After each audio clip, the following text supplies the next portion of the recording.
கொண்டக்கரை ஊராட்சி கவுண்டர்பாளையத்தில் விடுதலை சிறுத்தைகள் கட்சியில் இணைப்பு முகாம் நடைபெற்றது.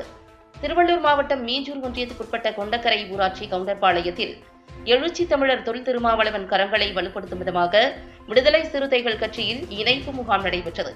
இதில் திருவள்ளூர் கிழக்கு மாவட்ட செயலாளர் நீலமேகம் தலைமையில், மீஞ்சூர் தெற்கு ஒன்றிய செயலாளர் உமாபதி முன்னிலையில், கவுண்டர்பாளையம் பாமா கோபிநாத் ஒருங்கிணைப்பில் விடுதலை சிறுத்தைகள் கட்சியில் கவுண்டர்பாளையம், கொண்டக்கரை, வெள்ளிவாயில் சாவடி, பள்ளிபுரம், சுப்பாரெட்டிப்பாளையம் பகுதிகளில் இருந்து சுமார் 30க்கும் மேற்பட்டோர் விடுதலை சிறுத்தைகள் கட்சியில் இணைந்தனர். மேலும் திருவள்ளூர் கிழக்கு மாவட்ட செயலாளர் நீலமேகம் புரட்சியாளர் டாக்டர் அம்பேத்கர் சிலைக்கு மாலை அணிவித்து எழுச்சி தமிழர் தொல் திருமாவளவன் அமைப்பாய் திரள்வோம், அங்கீகாரம் பெறுவோம், அதிகாரம் வெல்வோம் என முழக்கமிட்டு விடுதலை சிறுத்தைகள் கட்சியை பற்றி உரையாற்றினார்.